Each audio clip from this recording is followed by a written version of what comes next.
अस्सलाम वालेकुम dear students, कैसे हैं आप सब। उम्मीद करता हूं कि आप सब घर ऑफिस से होंगे, खुशबाश होंगे, फिटफाट होंगे।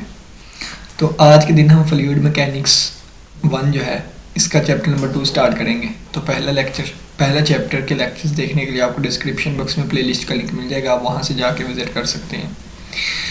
नोट्स जो है वो प्रोफेसर गुलाम कादिर साहब के हैं। तो चलिए आइए हम इन नोट्स को अंडरस्टैंड करना स्टार्ट करते हैं। मैं भी आप लोग के साथ साथ ही पढ़ूँगा और चीज़ें समझूँगा, तो मेरे साथ चलिए आइए चीज़ें समझते हैं। ठीक है, तो लैग्रांजियन मेथड लिखा हुआ है, कहते हैं in Lagrangian method of specification we fix our attention. जितनी को समझ आएगी ना उतना को हम अंडरस्टैंड करेंगे। ठीक है, in Lagrangian method of specification we fix our attention on a particular fluid particle and follow its motion throughout its course.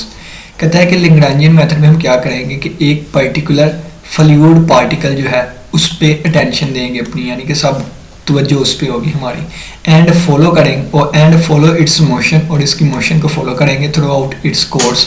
Course का मतलब क्या है कि जहाँ से जहाँ तक वो जाता है। ठीक है, जैसे आप कह लें कि आप फर्स्ट सेमेस्टर से 8th सेमेस्टर तक जाएंगे ना, तो ये हमारा कोर्स है जो कि फर्स्ट से 8th तक जाएंगे। ठीक है, तो ये जाते हुए जहाँ जहाँ से हम होके गए, जिस तरह हमारी मूवमेंट हुई, ठीक है, इसको कहते हैं डिस्कस करेंगे पार्टिकल का। ठीक है, फ्लूइड पार्टिकल का।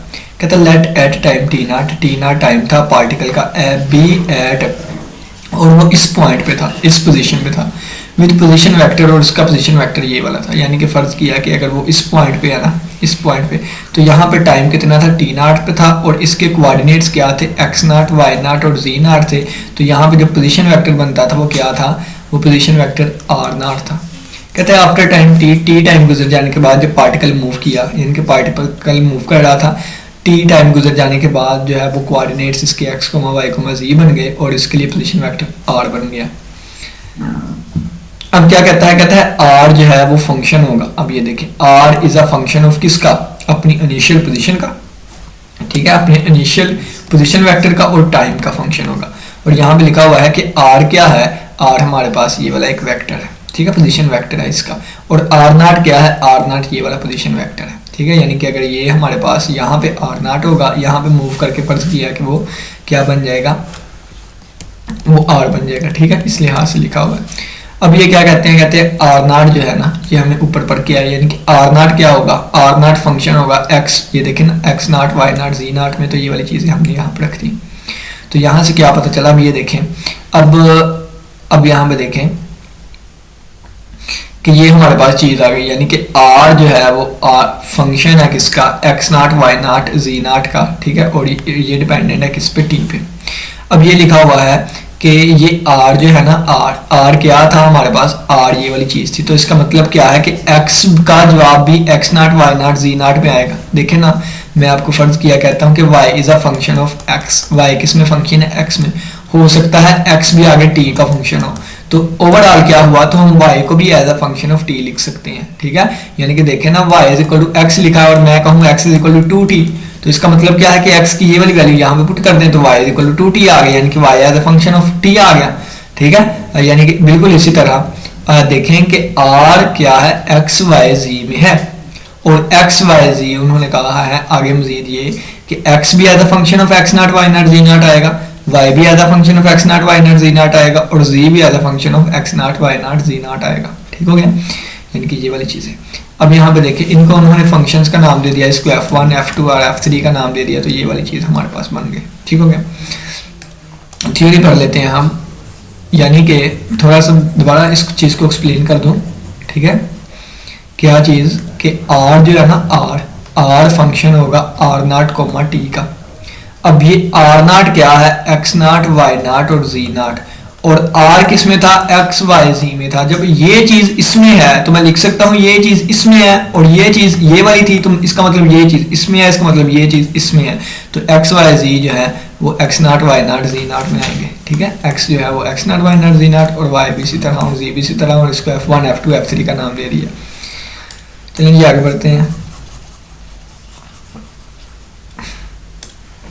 नेक्स्ट क्या कहते हैं, independent coordinates are called Lagrangian coordinates. कहते हैं ये independent coordinates x naught, y naught, z naught Lagrangian coordinates as MCQ के तौर पे आएगा। डिपेंडेंट कोऑर्डिनेट्स ये वाले होते हैं और इनको हम स्पार्टिकल कोऑर्डिनेट्स कहते हैं, स्पार्टिकल कोऑर्डिनेट्स।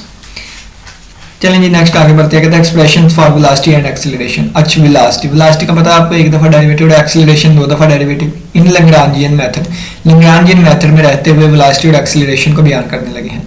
तो आर का derivative with respect to t के हमारे पास क्या आ जाएगा, वेलोसिटी, और आर का double derivative with respect to t हमारे पास क्या आ जाएगा, एक्सेलरेशन आ जाएगा। यहाँ पे कर्ली में लिखा हुआ है, यहाँ पे डी में लिखा हुआ है, ठीक है। अब कहता है कंपोनेंट फॉर्म, इन कंपोनेंट फॉर्म, कंपोनेंट में क्या हो जाएगा। अब ये देखें कंपोनेंट में क्या होगा, u v w, ये हमारे पास कंपोनेंट्स आ गए हैं किसके, वेलोसिटी के कंपोनेंट। अब आपने ये नहीं कहना कि ये भी वेलोसिटी ये भी वेलोसिटी, नहीं, यानी कि फर्ज किया अगर मैं v को लिख देता हूं ना u x, ठीक है, यानी कि u i plus v j plus w k, तो ये वाले जो कंपोनेंट्स है ना, यानी कि उस फॉर्म में लिखा हुआ है ये वाली चीज, ठीक है। तो यानी कि इस वेलोसिटी का जो x वाला कंपोनेंट होगा ना, वो ये x का derivative with respect to t होगा, v वाला जो होगा वो ये विद रिस्पेक्ट टू t का डेरिवेटिव होगा y का, और ये वाली चीज, ठीक है। और ये किस पॉइंट पे बात की जा रही है, इस वाले पॉइंट पे x naught y naught z not, क्योंकि यहाँ पे r नॉट लिखा हुआ था, ठीक है, r नॉट लिखा हुआ था। अब एक्सेलरेशन की बात करें तो एक्सेलरेशन के कंपोनेंट्स आ जाएंगे। अच्छा, अब वेलोसिटी के u v w का नाम दिया है, अब एक्सेलरेशन का उन्होंने ax ay और az का नाम दे दिया। आप यहाँ पे भी कह सकते थे वेलोसिटी के कंपोनेंट है vx vy vz, ठीक है, लेकिन जिस तरह के नाम बुक में चलाए होंगे और जिस तरह सर ने हमारे नोट्स में लिखे हैं, हम उनको ही लेके चलेंगे, क्योंकि आगे फिर यही चीज़ें यूज होंगी, ठीक हो गया। ये दो दफ़ा डेरिवेटिव, ये भी दो दफ़ा डेरिवेटिव, ये भी दो दफ़ा डेरिवेटिव आ गया। अब नीचे बढ़ते हैं, कहता है if h is any physical और डायनामिकल प्रॉपर्टी, यानी कि कोई भी हमारे पास फिजिकल प्रॉपर्टी हो ना, अगर एच कोई भी आगे फिजिकल प्रॉपर्टीज या डायनामिकल प्रॉपर्टीज आ गए, तो फिर हम इसको इस तरह रिप्रेजेंट करेंगे, यानी कि h is a function of r naught of t. यानी कि देखिए इसको मैं बताता हूँ आपको, फ्लूइड की कोई भी प्रॉपर्टी है तो वो उसके पार्टिकल्स पे डिपेंड करेगी। तो पार्टिकल की मूवमेंट के लिए अभी हम ये चीज पढ़ के आए, तो हम कहेंगे कि एच डिपेंडेंट होगा आर नॉट और टी पे, ठीक है, ये वाली चीज। और आर नॉट की जगह हम ये भी लिख सकते हैं x naught y naught z naught, और ये आ गया टी। अब ड्रॉबैक इसका नीचे लिखा हुआ है कि इसका ड्रॉबैक क्या होता है। कहता है drawback of this method is that the equations are non linear and very difficult to solve. कि इक्वेशंस नॉन लीनियर आती हैं और नॉन लीनियर इक्वेशंस को सोल्व करना बड़ा मुश्किल होता है। और वैसे आपको बता दूं कि इनको सोल्व करना मुश्किल होता है, फिर इसके लिए हम न्यूमेरिकल एनालिसिस पढ़ते हैं, और न्यूमेरिकल एनालिसिस में भी आप देखेंगे छोटे छोटे क्वेश्चन भी कितने कितने लेंथी हो जाते हैं, कितनी कितनी ज़्यादा इटरेशंस करनी पड़ती है। तो इस मेथड का ड्रॉबैक ये है कि इसमें जो इक्वेशंस बनती हैं वो नॉन लीनियर होती हैं और इनको सोल्व करना बहुत ज़्यादा डिफिकल्ट होता है, ठीक हो गया। चलें जी, अभी हमने क्या पढ़ा, अभी हमने थोड़ा सा ना लैग्रांजियन मेथड के बारे में चीज़ें डिस्कशन की। किसके बारे में, लैग्रांजियन मेथड्स के बारे में। अब हमारे लैग्रांजियन मेथड के बारे में ये आपने वेलोसिटी, एक्सेलरेशन, ठीक है, और आगे ये वाले आपने याद रखने हैं, r as a function of r naught t x y, ठीक है, ये वाली चीज़ें। अब नेक्स्ट हमारे पास आ गया, इन्हीं चीज़ों को हम डिस्कस करेंगे अब किस में, आइलरियन मेथड में। आइलर मैथमेटिशियन था Leonard Euler. Eulerian method of specification is based on the techniques of selecting a fixed point in space occupied by the fluid and observing the changes in the properties of the fluid as it passes through that point।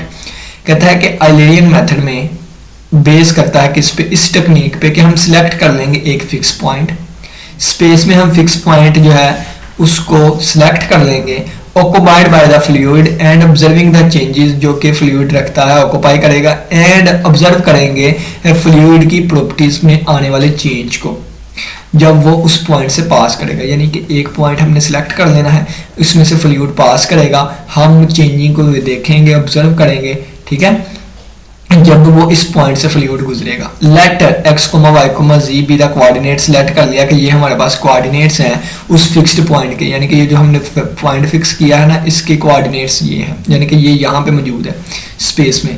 अब वो उस position vector, इसका position vector क्या है, r है। r क्या हो जाएगा, xi प्लस वाई जे प्लस जी के हो जाएगा। दस एनी फिजिकल और डायनेमिकल प्रॉपर्टी h अगर हो, मुझे कोई भी हो सकती है, डेंसिटी हो सकती है, प्रेशर हो सकता है, वेलोसिटी हो सकती है, एक्सेलरेशन कोई भी एसोसिएटेड विद द फ्लूइड, जो कि इस फ्लूइड से एसोसिएटेड होगी, यानी कि उस फ्लूइड का डेंसिटी, उसका प्रेशर, उसकी वेलोसिटी या एक्सेलरेशन या कोई भी प्रॉपर्टी जो कि उस फ्लूइड की होगी, ये कहता है associated with the fluid will be function of r and t. वो आर और टी का फंक्शन होगा, जैसे पीछे वाली में था, ठीक है। वहां पे हमने दो प्रॉपर्टीज की बात की थी, एक वेलोसिटी और एक एक्सेलरेशन, और बाकियों को इन जनरल करने के लिए हमने एच का यूज कर लिया था। यहाँ पे कहता है कि यहाँ पे इन जनरल बात कर रहा है कि एच हमारे पास अगर कोई प्रॉपर्टी है, कोई डेंसिटी है, कोई प्रेशर है, कोई वॉल्यूम है, कोई वेलोसिटी, कोई एक्सीलरेशन है, तो ये डिपेंड करेगा किस पे, आर ऑफ टी। ठीक है, आर ऑफ टी पे ये इस तरह लिख दिया। अब आर को हम लिख सकते हैं एक्स वाई जी, क्यों? क्योंकि आर पोजीशन वेक्टर था इनका, यानी कि इसके कंपोनेंट्स एक्स वाई जी थे, तो ये वाला इस तरह लिख दिया। अब लिखा है if h gives velocity then, यानी कि अगर एच एक वेलोसिटी हो, यानी कि ये जो कोई भी प्रॉपर्टी हो सकती है, अगर हम वेलोसिटी की बात करें देन ये वाली चीज बन जाएगी। और कंपोनेंट फॉर्म में अगर बात करें तो वेलोसिटी के कंपोनेंट यू वी डब्ल्यू, ठीक है, तो U as a function of फिर दिस आ जाएगा, इसी तरह V as a function of this आ जाएगा, और इसी तरह W as a function of this आ जाएगा। और इसको F1 यू के लिए F1 F2 F3 से ज़ाहिर कर सकते हैं। ठीक है, जिस तरह पीछे वाले हमने लैग्रेंजियन मेथड में किया था। कहता है if we regard x, y, z as a fixed point, then the values of u, v, w will tell us what is happening at that point as t changes. And if we regard t as fixed, then since x, y, z may be any point of fluid, u, v, w will tell us what is happening at every point of the fluid at the particular instance under consideration। कहता है कि अगर ये वाले को हम क्या करें, एज अ फिक्स्ड पॉइंट के ये कोऑर्डिनेट्स हैं, देन द वैल्यू ऑफ, यानी कि ये जो वेलोसिटी के फिर आएंगे हमारे पास, ये हमें बताएंगे उस पॉइंट पे, ठीक है, एज टी चेंजेस, यानी कि उस पॉइंट पे हमें बिहेवियर बताएंगे। देखें ना, इसको मैंने फिक्स कर दिया था x, y, z, और अगर यहाँ से फ्लूइड पास कर रहा है तो इसकी मैं प्रॉपर्टीज देखूँ तो वेलोसिटी को देख सकता हूँ, तो वेलोसिटी के कंपोनेंट्स हमें वेलोसिटी के बारे में बताएंगे। लेकिन कहता है कि if we record t as fix, अगर हम t को फिक्स कर लेते हैं, then since x, y, z में बी एनी पॉइंट, यानी कि अगर t को हमने फिक्स कर लिया है तो हमने कहा था ये वाला कोई भी हमने एक पॉइंट लेना है, ठीक है, तो यू वी डब्ल्यू हमें बताएंगे what is happening at every point, क्योंकि ये हमने कोई भी पॉइंट लिया है। अब यहाँ पे आपको एक और चीज बताते हैं कि अगर आपने देखना हो कि अगर हमने एक सेट में फर्ज किया है कि बहुत सारे एलिमेंट्स हैं, तो अगर हमने वो बात तमाम एलिमेंट्स के लिए प्रूव करनी हो ना, तो हम कह देते होते हैं let X be an arbitrary element, या let X be any element, या फॉर ऑल एक्स कहते हैं, या आर्बिट्रेरी एलिमेंट ले लेते हैं, या एनी एलिमेंट कह लेते होते हैं। तो इसका मतलब क्या है, फिर इसके तमाम के लिए बात होगी। यहाँ पे कहा गया है क्या कि सिंस ये हमारे पास कोई भी पॉइंट हो सकता है, इसका मतलब वो तमाम पॉइंट का बिहेवियर हमें दे देगा। तो ये लिखा हुआ है कि फिर ये वाली values tell us what is happening at every point of the fluid at a particular instance under consideration, जिसके बारे में हम बात कर रहे हैं, जो चीज हमारे अंडर कंसीडरेशन है उसमें रहते हुए हमें हर पॉइंट पे बिहेवियर का पता चलेगा। ठीक है, यूवीडब्ल्यू हमें इसके बारे में बताएंगे। अब इसका देख लेते हैं, कहता है this method is used in fluid and never in solids while Lagrangian method is commonly used in solid mesh. ये पता नहीं क्या लिखा हुआ है, मच, ठीक है। कहता है कि ये वाला मेथड जो है, कहते हैं कि ये वाला मेथड जो है ये कहाँ पे यूज होता है, फ्लूइड में, ठीक है, और सॉलिड्स में यूज नहीं होता। लेकिन लैग्रेंजियन मेथड जो पीछे वाला हम पढ़ के आए थे वो कॉमनली ज्यादातर जो है वो सॉलिड में यूज होगा, एमसीक्यूज के तौर पे ये चीज। अब लैग्रेंजियन टू आइलर, यानी कि अगर लैग्रेंजियन मेथड में चीज है तो उसको आइलर में कन्वर्ट करना है, ठीक है। तो ये लिखा हुआ है कि इफ एक्स को, अब देखें लैग्रेंजियन में हम कौन सी चीज पर क्या थे, ये वाली एक्स वाई जी को x naught y naught z naught में लिखा था, यहाँ पे एक्स वाई जी लिख दें या F1 F2 F3 लिख दें, ये वाली चीज आ गई। अब हमने यहाँ से क्या बनाना है, अब हमने यहाँ से यू वी डब्ल्यू बनाना है, ठीक है। तो क्या करेंगे, कहते हैं कि x का एक दफा डेरिवेटिव ले लें तो ये u बन जाएगा, इसका एक दफा डेरिवेटिव ले लें तो ये v बन जाएगा, इसका एक दफा डेरिवेटिव ले लें तो ये बन जाएगा, और इसको F1 F2 F3 कैपिटल वाले से ज़ाहिर किया था, ऊपर जाके आप देख सकते हैं।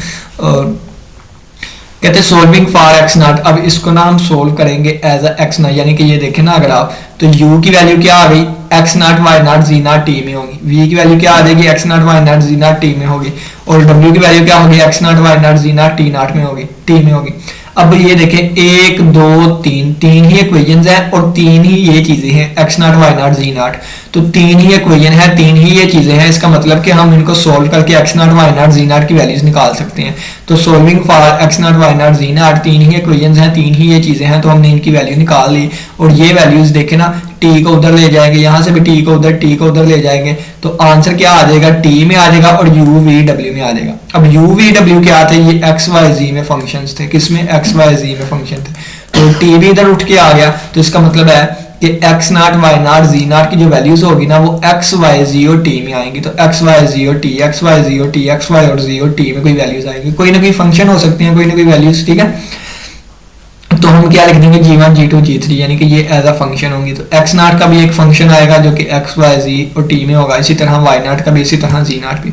अब कहते हैं बाय 2 और 3, इन दोनों की मदद से अगर आप देखें ना, इन दोनों की मदद से अगर आप देखें तो क्या लिख दिया गया है, अब ये x नॉट की वैल्यू, ये y नॉट की वैल्यू और ये z नॉट की वैल्यू हम यहाँ पे पुट कर देंगे, x naught y naught z not, x naught y naught z not, x naught y naught z not. अगर आप देखें तो ये x नॉट की वैल्यू x y z में है। जब ये वाली तीनों वैल्यूज, आप बताता हूं, ये देखें, अब इसमें x naught y naught z not use हो रहा है। जब मैं x naught y naught z not की ये वाली वैल्यूज पुट कर दूंगा तो ये सारा क्वेश्चन किस में आ जाएगा, x y z t में। तो यानी कि x y z t में आ गया, ये भी x y z t में आ जाएगा, ये भी x y z t में आ जाएगा, और कोई ना कोई लैदा फंक्शन आएगा तो हम इसको G1 G2 G3 का नाम दे देंगे, कैपिटल G1 G2 G3 का नाम दे देंगे। तो ये लिख दिया गया है कि U1 U V W जो है और x y z t के दरमियान ये वाला रिलेशन आ गया। तो ये हमारे पास वेलोसिटी फील्ड होगी इन आइलेरियन मेथड, यानी कि हमने लैग्रांजियन से स्टार्ट किया था, ये लैग्रांजियन में चीज़ें थी हमारे पास ये वाली, और हमने यहाँ से कन्वर्ट किसमें कर दिया है, u v w की वैल्यूज हमने फाइंड कर ली है x y z की फॉर्म में। तो ये आइलेरियन मेथड में कन्वर्ट हो गया है।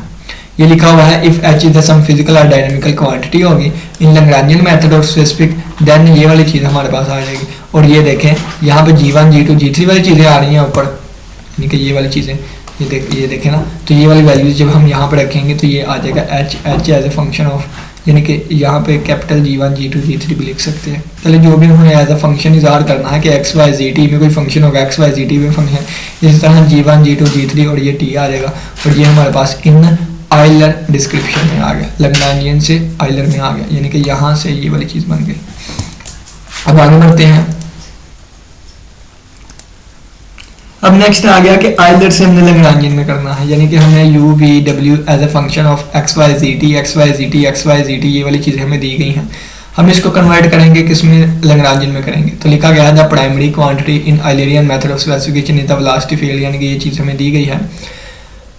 और वेलोसिटी जो है ये हम लेके चलेंगे, ठीक है, वेलोसिटी की सारी डिस्कशन हो रही है। We can change from Eulerian to Lagrangian. अब हम क्या करेंगे, आइलेरियन से लैग्रांजियन में कन्वर्ट करने लगे हैं। कहते हैं बाय राइटिंग दिस, हम ये पता है कि u इसके इक्वल है, v इसके इक्वल है, w इसके इक्वल है, तो u v w की वैल्यूज पुट कर दें, ये हमने कर दी। कहते हैं the integration involve constant of integration which can be obtained by initial condition. कहते हैं कि जब इसको इंटीग्रेट करेंगे दोनों तरफ, तो यहाँ पे इंटीग्रेट कर दिया t के रिस्पेक्ट, यहाँ पे इंटीग्रेट कर दिया तो ये इससे कैंसिल होकर, यानी कि ये हमारे पास x इज इक्वल टू आ जाएगा।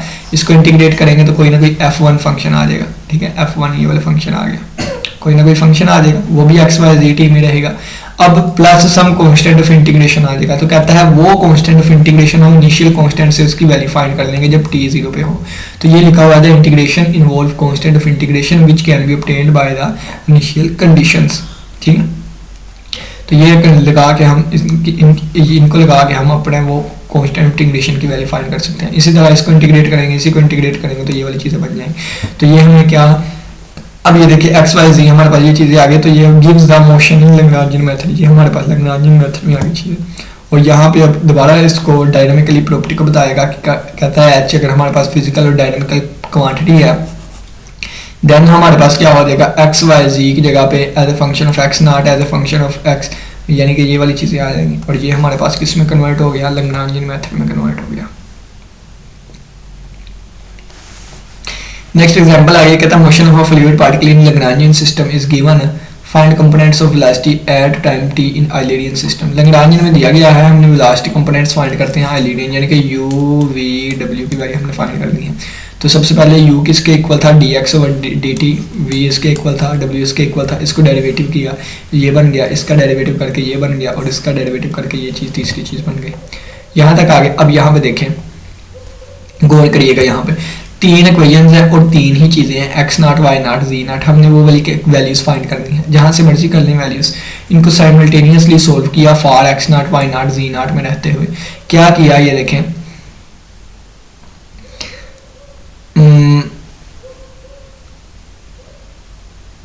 x not plus y not t plus z not t का स्क्वायर,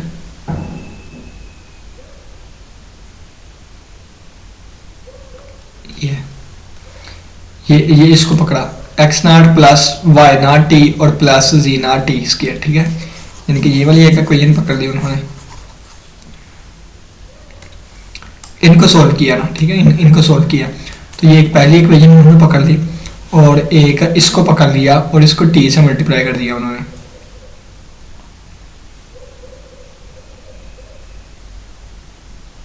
हाँ, इसको टी से मल्टीप्लाई कर दिया।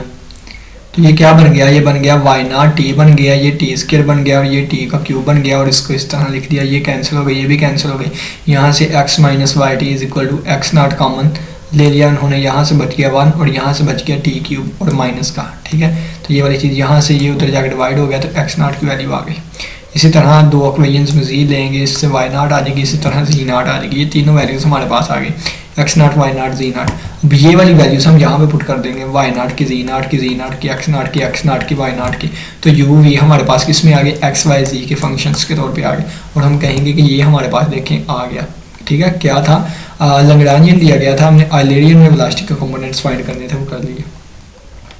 नेक्स्ट आगे बढ़ते हैं। कहता है for two dimensional flow the velocity components at a point are, यानी कि वेलोसिटी कंपोनेंट्स ये हमें दिए गए हैं टू डिमेंशंस में, ठीक है, यानी कि दो ही कंपोनेंट होंगे। डिटरमाइन द लैग्रांजियन कोऑर्डिनेट, यानी कि अब लैग्रांजियन कोऑर्डिनेट्स फाइंड करने हैं। ये हमें u दिया गया है, ये हमें v दिया गया है, u आ गया, ये v आ गया। हमें पता है u dx ओवर dt होता है, v dy ओवर dt होता है, दोनों तरफ इंटीग्रेट करेंगे। इंटीग्रेट करने से पहले उन्होंने कहा है कि हम इसको ना साइमल्टेनियसली सोल्व करने की कोशिश करते हैं कि क्या ये होता है कि नहीं। तो इसको हम d का नाम दे देंगे, dx is equal to x plus y plus two, ये x इधर आकर माइनस का हो जाएगा तो क्या बन जाएगा, dx minus x is equal to y plus 2t। यहाँ से d कॉमन लिया तो यानी कि यहाँ से x कॉमन लिया तो d माइनस 1x और y भी इधर ले आई माइनस वाई और 2t, ठीक है, ये बड़ी चीज़ आ गई। इसको अगर आप देखें तो ये क्या है, dy और ये माइनस वाई और इज इक्वल टू टी, यहाँ पर d माइनस 1y और इज इक्वल टू टी, और अगर आप देखें ये 2y है, ठीक है, 2y है और यहाँ पे हम 0x भी लिख सकते हैं। तो ये दूसरी इक्वेशन बाय क्रैमर रूल इनको सोल्व करेंगे, जिस मर्जी तरीके से कर लें, x और y की वैल्यू ही फाइंड करनी है ना, क्रैमर रूल लगा लें, साइमल्टेनियसली सोल्व कर लें, ठीक है, जिस तरह मर्जी। तो ये उन्होंने क्या किया है कि यानी कि x की वैल्यू किसके इक्वल होती है, x की वैल्यू होती है ax का डिटर्मिनेंट और a का डिटर्मिनेंट। तो a का डिटर्मिनेंट यानी कि d माइनस 1 माइनस 1 0 और d माइनस 2 का डिटर्मिनेंट, ये वाली चीज़ आ गई। और ax किसे कहते हैं कि पहले कॉलम की जगह पे इसको रिमूव करके ये वाली चीज़ लिख देते हैं, t और 2t और t आ गया और यहाँ पे माइनस 1 और d माइनस, यानी कि वही सिंपल क्रैमर रूल लगाया हमने। ऊपर डिटर्मिनेंट ले लिया, नीचे डिटर्मिनेंट ले लिया, तो ये हमारे पास यहाँ से एक क्वाड्रेटिक इक्वेशन की फॉर्म बन जाएगी, यानी कि ये एक चीज़ बन गई। अब ये बन गई हमारे पास mathematical method by S M. Yusuf chapter number 10 का एक्सरसाइज नंबर 2, यानी कि ये इसका पर्टिकुलर और ऑक्सिलरी इक्वेशन करके कम्प्लीमेंट्री सोल्यूशन और पर्टिकुलर सोल्यूशन फाइंड करेंगे। ऑक्सिलरी इक्वेशन बनाई, इसको 0 के इक्वल रखा, 1 और 2 आंसर आ गया, तो ये हमारे पास हमने इसको इस तरह सोल्यूशन को लिख दिया। अब ये राइट हैंड साइड पे माइनस टी प्लस 2 है, तो हम क्या करेंगे, इसको उठा के उधर जाकर डिवाइड कर देंगे, ठीक है, पोलिनोमियल थी इस तरफ, तो हम क्या करेंगे, पहले डी यानी कि देखें उन्होंने क्या किया, 2 कॉमन ले लिया, जब 2 कॉमन लिया तो ये इसके बटे में आ गया। अब ऊपर जाके इसकी पावर माइनस 1 कर देंगे, अब इसको ओपन कर देंगे, बाइनोमियल सीरीज ओपन होगी। बाइनोमियल सीरीज क्या होती है, 1 प्लस एक्स की power n is equal to 1 plus n x plus n minus 1 over 2 factorial और x स्क्वायर और प्लस सो ऑन, ठीक है, बाइनोमियल सीरीज होती है। तो ये बाइनोमियल सीरीज की डेफिनेशन यहाँ पे लगा दी। अब ये देखें कि ये 1 जब इससे मल्टीप्लाई होगा तो एज इट इज चीज़ आ जाएगी, जब ये इससे मल्टीप्लाई होगा तो अगर आप देखें एक दफ़ा डेरिवेटिव यानी कि ये 3d/2 तो 3d/2 और ये वाली चीज़ और फिर d स्क्वायर मल्टीप्लाई बाई ये, तो जब 2 दफ़ा डेरिवेटिव दूंगा इसका तो आगे वाली चीज़ें 0 हो जाएंगी, ठीक है। तो ये वाली ऐसी चीज़ आ गई, इसका डेरिवेटिव लेके तो ये आगे हमारे पास पर्टिकुलर सोल्यूशन आ गया, पर्टिकुलर इंटीग्रल। तो ये एसोसिएटेड वाला और प्लस ये करेंगे तो जनरल सोल्यूशन आ जाएगा, ठीक हो गया। अब ये हमारे पास किसकी वैल्यू आई, x की वैल्यू आई, किसकी, x की। अब हमें y की भी चाहिए, ठीक है। अब हमें क्योंकि 2 इक्वेशंस थी, ये देखें ना 2 इक्वेशंस और इसमें x भी आ रहा है और इसमें y भी आ रहा है। अब हम किसकी वैल्यू फाइंड करेंगे, अब हम y की वैल्यू फाइंड करेंगे। तो y की वैल्यू भी उन्होंने इसी तरह फाइंड किया, y की वैल्यू किसके, ay का डिटर्मिनेंट और a का डिटर्मिनेंट ये करके उन्होंने इसको दोबारा सोल्व किया हुआ है। तो इसका पर्टिकुलर और दूसरा सोल्यूशन निकालेंगे, तो ये करते कराते ये हमारे पास यहाँ पे y की वैल्यू आ गई है, y की वैल्यू आ गई है। अब उन्होंने क्या किया, अब वो इनिशियल कंडीशंस को यूज़ करते हैं, कहते हैं जब t 0 था x नॉट था y नॉट था, ठीक है, इसके इक्वल था, क्योंकि यहाँ पे आर्बिट्रेरी कॉन्स्टेंट्स आ रहे हैं, हमने उनकी वैल्यूज फाइंड करनी है, ठीक है। तो ये लिखा हुआ है कि x यानी कि फिर c1 प्लस c2 माइनस 5 और 4 is equal to x naught आ जाएगा, y naught is equal to इसके आ जाएगा। ये कैसे आया, t की जगह पे 0 पुट किया ना, तो t की जगह पे 0 पुट करें तो ये वाली चीज़ 0 हो गई, और ये -1/4, तो ये देखें -1/4, और ये क्या लिखा है c2, और ये जो हो जाएगा e की पावर 0 जो कि 1 होता है, तो 1 मल्टीप्लाई बाय ये वाली चीज़ आ जाएगी, ये तो 0 हो जाएगी, और -4 और ये c2, तो ये चीज़ लिखी, और इक्वल टू किसके आ जाएगा, y की जगह पे क्या आ जाएगा, y नॉट आ जाएगा। ये इस वाले से बना है, और ऊपर वाली इक्वेशन में जब हम t की जगह पे 0 पुट करेंगे ना, तो ये चीज़ 0 हो जाएगी, और ये -5/4 बन जाएगा, और ये चीज़ 0 e की पावर 0 1 होता है, तो ये c2 आ जाएगा, और ये e की पावर 0 यानी कि ये c1 आ जाएगा, और ये इक्वल टू x की जगह x नॉट आ जाएगा, तो एक ही इक्वेशन बन जाएगी। ये दो इक्वेशंस बन गई, इनको साइमल्टेनियसली सॉल्व किया, दो इक्वेशन दो ही वेरिएबल्स हैं, तो ये c1 की वैल्यू ये आ गई, c2 की वैल्यू ये आ गई। अब ये दोनों इक्वेशन x और y में वहाँ पे पुट करेंगे जहाँ पे c1 और c2 था, that is our required answer. जो भी हमें दिए गए थे हमने x और y की वैल्यूज फाइंड कर ली, ठीक हो गया। और ये हमारे पास किस में आ गया, ये हमारे पास लैग्रांजियन से आइलर में आ गया, आइलेरियन में आ गया, तो ये हमारे पास किस में दिया गया था, बल्कि आइलेरियन में दिया गया था, हमने लैग्रांजियन में फाइंड करना था, ठीक है। तो ये वाली चीज़ आ गई। चलें जी आगे चलते हैं, मटेरियल डेरिवेटिव क्या होता है। तो लिखा हुआ है let h x comma y comma z comma t भी है। अच्छा एक मिनट, ये है कितना,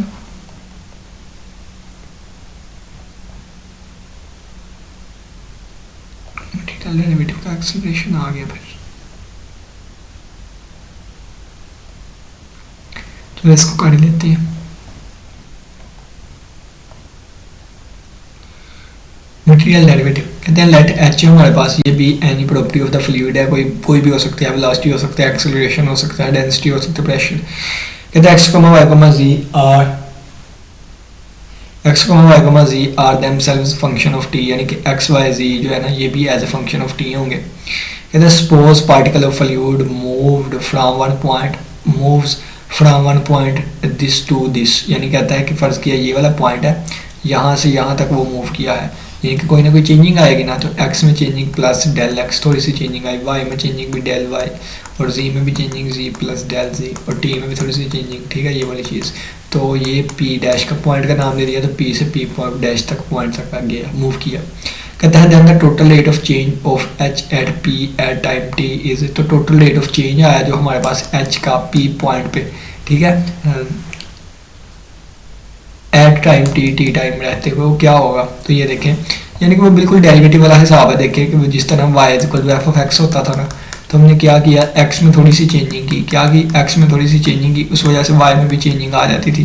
फिर हमने चेंज फाइंड करना था, तो y को हम दूसरी तरफ ले जाते थे, ठीक है, y को इस तरफ ले आकर y कर दिया, और ये एफ ऑफ एक्स के इक्वल होता है। अब हमने क्या किया, दोनों तरफ डेल एक्स से डिवाइड कर देते थे, लिमिट लगा देते थे, तो वो derivative d y over d x equal to f dash of x बन जाता। तो ये क्या बन जाता है, डेरिवेटिव बन जाता था। बिल्कुल इसी तरह उन्होंने कहा कि पहले एक पी पॉइंट था जो कि एक्स कोमा वाई कोमा जी था, और ये डिपेंड करता था किस पे, टी पे, ठीक है, सारे ही ज़्यादा फंक्शन ऑफ टी थे।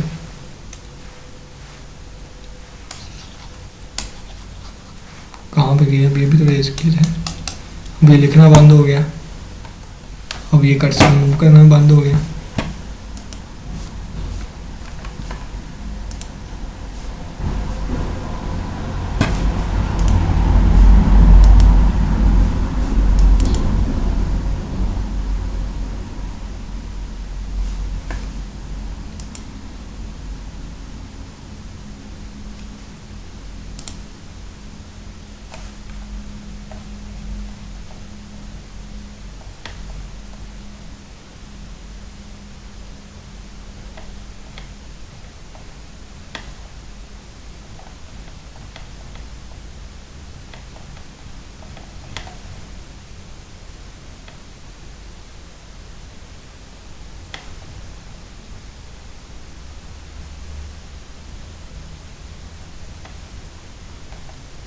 यहीं पे से हम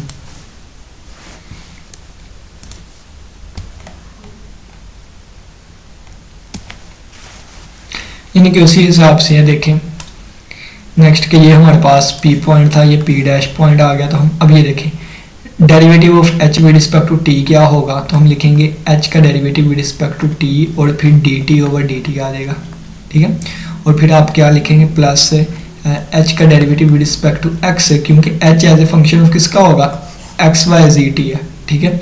तो ये टी पे हमने पहले बात कर ली, अब एक्स की बारी है। और हमने कहा था कि एक्स वाई जी फंक्शन होंगे किनके, टी के, यानी कि एक्स भी डिपेंडेंट होगा टी पे, वाई डिपेंडेंट होगा टी पे, जी डिपेंडेंट होगा किस पे, टी पे, यानी कि आगे एक्स भी टी का फंक्शन है, वाई भी टी का फंक्शन है और जी भी टी का फंक्शन है। ठीक हो गया, यानी कि h x y z t का फंक्शन और आगे ये भी टी के फंक्शन है। ठीक हो गया, तो ये देखें पहले यानी कि h का t के रिस्पेक्ट और t का पता है आपको t में ही लिखा होता है, तो ये वाली चीज़ लिख दी। फिर h का x के रिस्पेक्ट और ये t, तो ये आ जाएगा dx ओवर dt, और इसी तरह y वाला इसी तरह प्लस z वाला, तो ये डेरिवेटिव 1 हो गया, कटा नहीं गया, t का डेरिवेटिव रिस्पेक्ट टू t के 1 हो गया, और ये सिर्फ और सिर्फ ये चीज़ बच गई, और प्लस यहाँ से ये वाली चीज़ और यहाँ पे ये वाली y, और h डिपेंड करेगा z पे और z as a function of t, यानी कि t z का डेरिवेटिव रिस्पेक्ट टू t, ये वाली चीज़ आ गई। अब ये हमें पता है कि u के इक्वल होता है, ये हमें पता है कि v के इक्वल होता है, और ये हमें पता है कि ये w के इक्वल होता है, ये वाली चीज़ आ गई। अब इसको ऐसे ही रहने दिया। अब ये देखें, अब ये दो चीज़ें आपस में मल्टीप्लाई हो रही हैं, क्या दो चीज़ें आपस में मल्टीप्लाई हो रही हैं, ये भी दो चीज़ें आपस में मल्टीप्लाई, ये भी दो चीज़ें आपस में मल्टीप्लाई, तो ये मैं ये कंपोनेंट कर दूंगा एक वेक्टर के, ये कंपोनेंट कर दूंगा दूसरे वेक्टर के, और मैं कहूँगा ये इनकी डॉट प्रोडक्ट है, क्योंकि डॉट प्रोडक्ट अगर आप लेना तो ये पहले वाला पहले से मल्टीप्लाई होगा, दूसरे वाला दूसरे से, और प्लस तीसरे वाला तीसरे से, ऊपर वाली चीज़ बन जाएगी। तो मैंने ऊपर वाली से नीचे वाली चीज़ इस तरह लिख दी है। और अगर आप देखें तो ये वेलोसिटी वेक्टर है, तो वेलोसिटी वेक्टर आ गया। और अगर आप इस पर थोड़ा सा गौर करें ना, तो ये हमारे पास, इसको मैं लिख सकता हूँ क्या, कर ली ओवर कर ली एक्स आई प्लस कर ली ओवर कर ली वाई जे और प्लस कर ली ओवर कर ली जी और ये के, और ये साथ में लिख सकता हूँ एच। तो ये हमारे पास डेल के इक्वल होता है, तो ये डेल एच आ गया, तो ये हमारे पास आ गया इसके equal. Here this is called a substantial और Stokes derivative, we denote it by d h over d t. इसको हम क्या नाम देते हैं, सब्सटेंशियल या स्टोक्स डेरिवेटिव का नाम देते हैं, और इसको हम इस तरह ज़ाहिर करेंगे D h over d T से। तो ये लिखा हुआ है अब के ये कर लिया एच और कर ली टू जो है, इसको हम local rate of change of h कहते हैं, और ये वाली यानी कि इसको local rate of change of h कहेंगे, और ये वाली चीज़ इसका अलग कन्वेक्टिव रेट ऑफ चेंज, इसको कन्वेक्टिव रेट ऑफ चेंज का नाम देंगे। ठीक है, so above equations can be written as, above equation को उन्होंने ये इस तरह लिख दिया है, क्यों, क्योंकि हमने कहा कि ये एक नए किस्म का डेरिवेटिव आ गया जिसको हम सब्सटेंशियल या स्ट्रोक डेरिवेटिव्स का नाम देंगे, ये वाली चीज़ बन गई।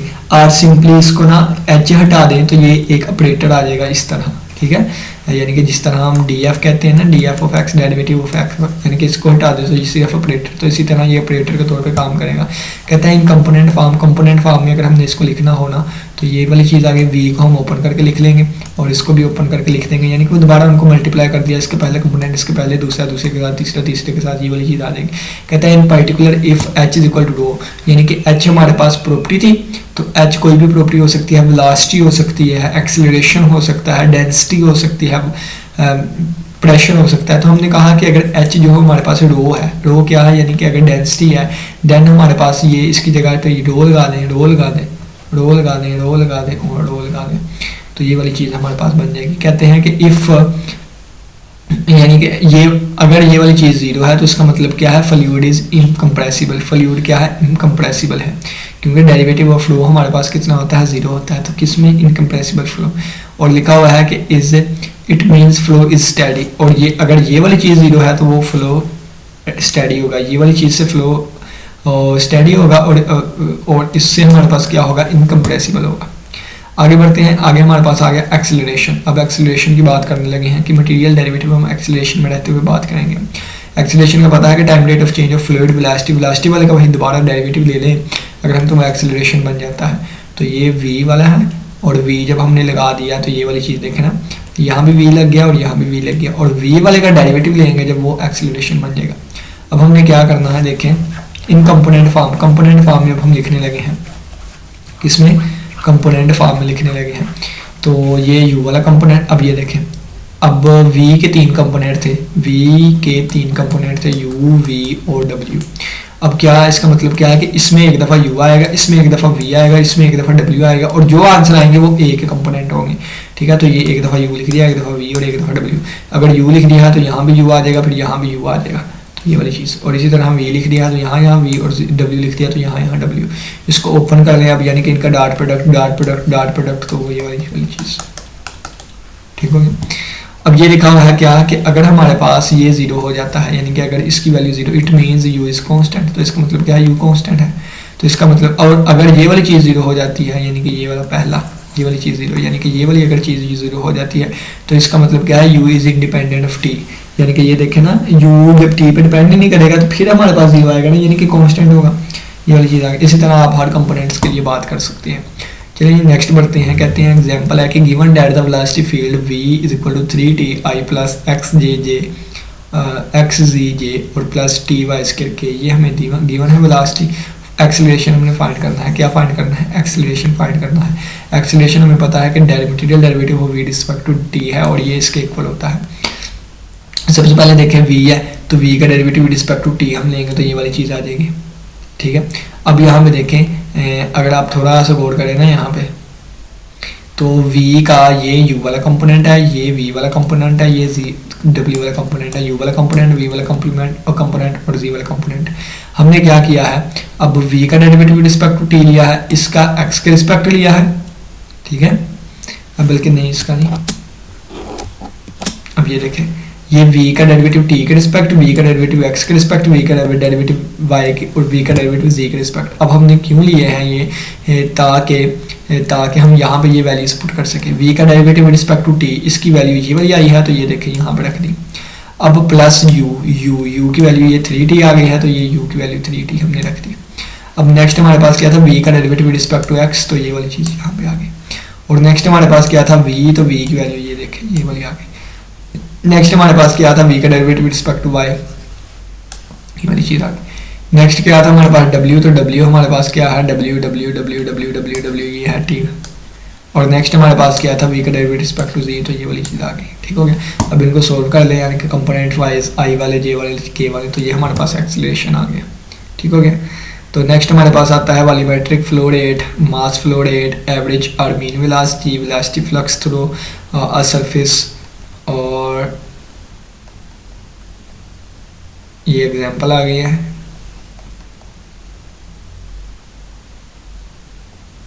फिर equation of continuity for a compressible fluid, तो ये हम कर ही लेते हैं इतना को।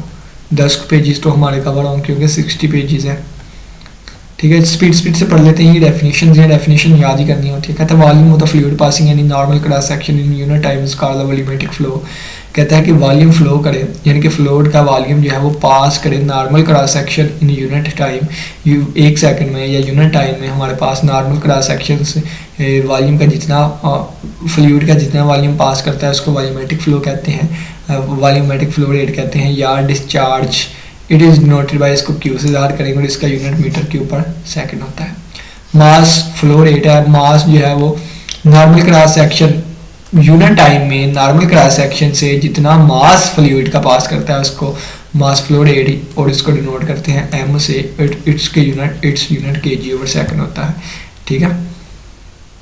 ये देखें ना, जितना वॉल्यूम गुजरा टाइम से तो वो एम क्यूब ओवर एस आ गया, जितना मास गुजरा टाइम में तो ये हमारे पास आ गया। एवरेज और मीन वेलोसिटी कहता है द एवरेज और मीन वेलोसिटी डिनोटेड बाय, इससे यू एवरेज से ज़ाहिर करेंगे। At any cross section of area A is defined as the volumetric flow rate divided by the area of cross section, यानी कि volumetric flow rate, यानी कि volumetric flow rate जो हम ऊपर पढ़ के आए क्यू से ज़ाहिर करते हैं, ओवर एरिया अगर हम करते हैं तो ये हमारे पास एवरेज वेलोसिटी आ जाएगी। अब नेक्स्ट आ गया है volume flux through a surface, volume flux through a surface, volume flux through a surface. कहते हैं consider the motion of an incompressible fluid, हमने क्या लिया है, इनकम्प्रेसिबल फ्लूइड लिया है, थ्रू आ सरफेस, ऐसे सरफेस से, एस सरफेस पे, ठीक है, और मूव कर रहा है।